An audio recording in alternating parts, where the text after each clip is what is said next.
Amazingly, I didn't get fired for that. But I did get fired, of course. I did eventually end up working at Blockbuster Video. Yeah, I worked at Blockbuster Video on K Street in Alhambra in downtown Sacramento. They are no longer there, but I'm still around. Take your victories where you can. We were the weird Blockbuster, or as I saw it, the cool Blockbuster. All the other Blockbusters whispered about us, you know.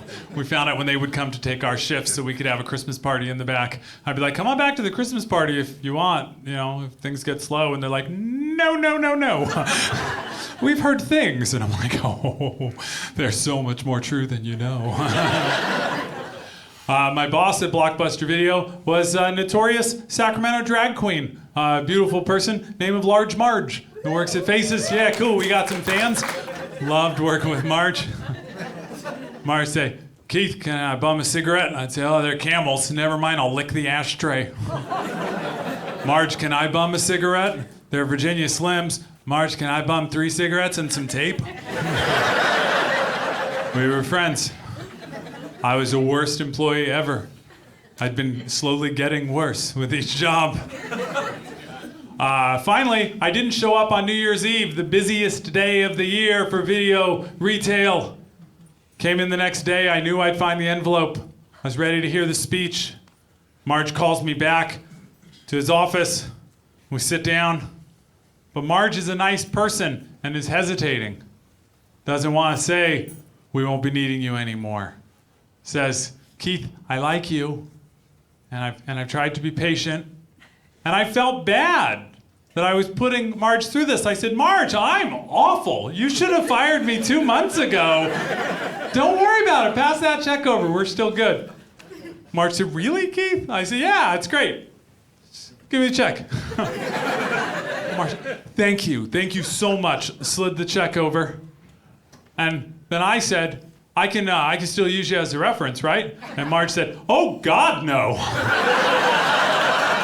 I pulled out a big rubber stamp and stamped across my folder the words, not for rehire. I said, what does that mean? That means you can never work at any Blockbuster anywhere in the world ever again. I said, surely you don't mean anywhere in the world. Anywhere in the world. I said, what if I'm in London and I go apply for the Blockbuster there? They will not hire you. I said, Brazil will not hire you. I went, that's cool. I'm having an international impact. I walked out of there feeling pretty good. And I kept thinking about it. Not for rehire. Ain't that something? Because by that point, somehow, I didn't want to be fired from the golf course. But I came to like being fired. I did. I enjoyed it. It was the best liberation in the world. Not only because you didn't have to go to work the next day, but because over time you got this feeling that you weren't dependent on a job, that you didn't need them. My dad worked the same job from when he was a teenager until he retired. And I watched it almost kill him. Maybe that's why. I was like, I don't need this. You know, I can stay at minimum wage. I can get by. I live downtown. We all let each other into movies for free and stuff.